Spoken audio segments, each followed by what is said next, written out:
ఇప్పటికే అసెంబ్లీలో MLA NM Srinivas Reddy మాట్లాడుతున్నారు. లైవ్లో చూద్దాం. ఎంతో మంది మేధావులు, విద్యార్థులు, విజ్ఞానులు ఆ రూపం సమస్త తెలంగాణ జాతికి ఆమోదయోగ్యమైనది కాదు. ఆ తల్లి కిరీటం పెట్టుకుంది, ఆభరణాలు ధరించింది, రాజస ముట్టిపడుతుంది తప్ప ప్రేమమూర్తి కాదు. ఆ సమస్త సబ్బండ వర్ణాలకు అది ప్రతిరూపం కాదు అని చెప్పి ఆ రోజు అనేక మంది తమ అభిప్రాయాలను వ్యక్తం చేసింది. మరి జూన్ 2, 2014లో తెలంగాణ ప్రకటన వచ్చిన తర్వాత రాష్ట్ర గీతాన్ని ఆమోదించుకోలేదు, తెలంగాణ తల్లి రూపాన్ని మార్పుల చేర్పులతో ఆవిష్కరించుకోలేదు. కేవలం నా కుటుంబం వల్ల తెలంగాణ వచ్చింది, నేను నిరాహార దీక్ష చేస్తే తెలంగాణ వచ్చింది, మేము లేకుంటే తెలంగాణ ఉద్యమమే లేదు, కేసీఆర్ అంటూ లేకుంటే తెలంగాణ వచ్చేదా? ఇటువంటి చిల్లర మాటలు ఈ 10 సంవత్సరాలు విన్నాం. తెలంగాణ ప్రజలకు, మిత్రులకు, మేధావులకు ఈరోజు ఒక మాట చెప్పదలుచుకున్నాం.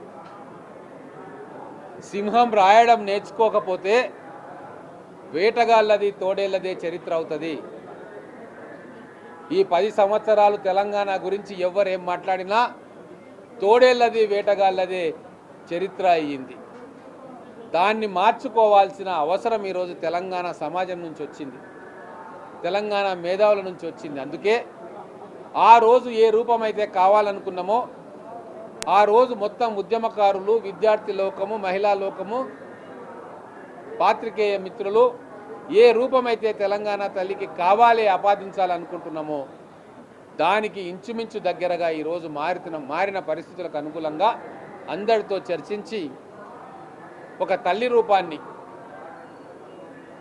ఒక శ్రామిక కుటుంబం నుంచి వచ్చే ఒక మాతృమూర్తి రూపాన్ని ఈరోజు ఆవిష్కరించుకోవడం జరుగుతాం. ఇటువంటి శుభ సందర్భంలో శాసనసభలో చర్చ జరుగుతున్నప్పుడు గౌరవ ప్రతిపక్ష నాయకుడు ఉండాల్సిన అవసరం ఉండే. ఒకవేళ పాలక పక్షంగా మేమేదైనా పొరపాటు చేస్తే సూచనలు చేసి ఇది తప్పు చేస్తున్నారు అని చెప్పాల్సిన బాధ్యత ఒక గౌరవ ప్రతిపక్ష నాయకుడిగా వారికి ఉండే. కానీ నరనరాన అహంకారం జీర్ణించుకొని రాచరికపు పోకడలను జీర్ణం చేసుకున్న వ్యక్తిగా నా కుటుంబమే తెలంగాణ, తెలంగాణే నా కుటుంబం అని చెప్పి మనసా వాచా కర్మేణ నమ్మిన వ్యక్తిగా కేసీఆర్ గారు, వారి కుటుంబ సభ్యులిద్దరూ ఈరోజు ఇంత తెలంగాణ ప్రజలు ఎదురు చూస్తున్న, తెలంగాణ ప్రజలు భావోద్వేగంతో ముడిపడిన ఈ సమస్య అసెంబ్లీలో చర్చకు వచ్చినప్పుడు, తీర్మానం చేసినప్పుడు సభలో లేకపోవడం అనేది ఖచ్చితంగా తెలంగాణ ప్రజలకు, తెలంగాణ జాతికి కల్వకుంట్ల కుటుంబం చేస్తున్న ద్రోహంగా ఇది మనం అందరం కూడా పరిగణించాలి. దేవత కాదు, తల్లి కావాలి మనకు అని చెప్పి ఆ రోజు ఉద్యమకారులే భావన అయితే వెళ్ళిబుచ్చిండ్రో అదే ఈరోజు అక్షరాన మా ముఖ్యమంత్రి గారు ఈరోజు అందరితో చర్చించి ఆ రూపకల్పనలో వారు ప్రముఖమైన పాత్ర వహించింది. అసెంబ్లీలో బీఆర్ఎస్ పార్టీ డొల్లతనం బయటపడ్డది. టీఆర్ఎస్ పార్టీలో తెలంగాణను తీసేసి భారతదేశం అని పేరు పెట్టుకున్న ఆ పార్టీకి తెలంగాణ తల్లి విగ్రహం గురించి ప్రశ్నించే నైతికత ఎక్కడిది అని చెప్పి ఉద్యమకారుడిగా నేను ప్రశ్నిస్తూ ఉన్నా. ఏ రోజు కూడా తెలంగాణ ప్రజల ఆకాంక్షకు అనుగుణంగా పనిచేయలే. తెలంగాణ రాష్ట్రం ఏర్పడ్డ తర్వాత కూడా తెలంగాణ ఉద్యమానికి ద్రోహం చేసిన వాళ్ళని నెత్తినెత్తుకున్నాడు, మంత్రివర్గంలో కూర్చోబెట్టుకున్నాడు. ఉద్యమకారులు ఎవరికి గౌరవం ఇయ్యలే, వాళ్లకు సమాన హోదా కల్పియలే. అందుకే ఆ తోడేళ్ల చరిత్ర, వేటగాళ్ల చరిత్ర భావి తెలంగాణ ప్రజలు చదువుకోవద్దు, నిజమైన చరిత్రనే వాళ్ళ ముంగిటికి తీసుకురావాలన్న తలంపుతోటి ఈరోజు ఒక భవిష్యత్ తరాల కోసం ఆత్మగౌరవాన్ని ప్రతిబింబించేలాగా ఒక సాధారణ శ్రమైక జీవన సౌందర్యాన్ని ఉట్టిపడేలాగా మన ఇంట్లో తల్లులను రిప్రజెంట్ చేసేలాగా తెలంగాణ తల్లిని ఈరోజు సచివాలయం ముందు ఆవిష్కరింపజేసుకుంటా ఉన్నాం.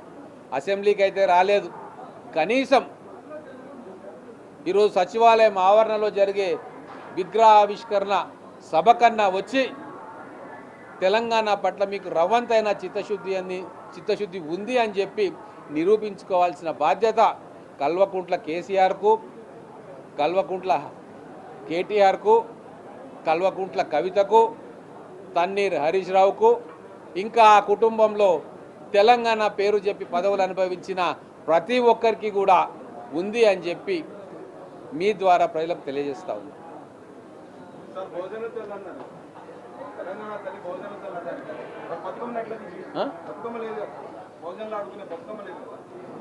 మీకు చరిత్ర తెలియనట్టు బహుజనులు బతుకమ్మ ఆడలే, మీకు తెలియదు. బహుజనులు చాలామంది బతుకమ్మ ఆడలే. తెలంగాణ ఉద్యమం మొదలైనప్పుడు ఒక ప్రతీకగా అట్లను బహుజనులు చాలా తెలంగాణ గ్రామంలో బతుకమ్మ ఆడలే, కానీ బోనాలు ఆడినరు. మీరు హైదరాబాద్ రంగారెడ్డి చుట్టుపక్కల ప్రాంతంలో బహుజనులు అతిగా ఇష్టపడే పండుగ, వేల సంఖ్యలో పాల్గొనే పండుగ బోనాలు, సమ్మక్క సారక్కలు. కాబట్టే ఒక పండుగ ఒకరిది, ఒక పండుగ ఒకరిది కాదు అన్న భావన ఉండొద్దు అని చెప్పి, కేవలం ఒక పండుగకే తెలంగాణ ప్రతీక అన్న భావన కూడా తప్పు అని చెప్పి, అమ్మ అన్నం పెడుతుంది, అమ్మ ఆశీర్వదిస్తుంది, అమ్మ అభయహస్తం ఇస్తుంది, అమ్మ కడుపు నింపుతుంది అని చెప్పి ఆ కడుపు నింపే ఆ అభయహస్తాన్ని ఆ తెలంగాణ తల్లికి అభయహస్త రూపాన్ని ఇచ్చినాం తప్ప ఎవరినో కించపరచాలనో ఏ పండుగను కించపరచాలనో కాదు. ఈరోజు వాస్తవంగా మొత్తం బహుజనులకు ప్రతిరూపమే ఈ తెలంగాణ తల్లి స్వరూపం.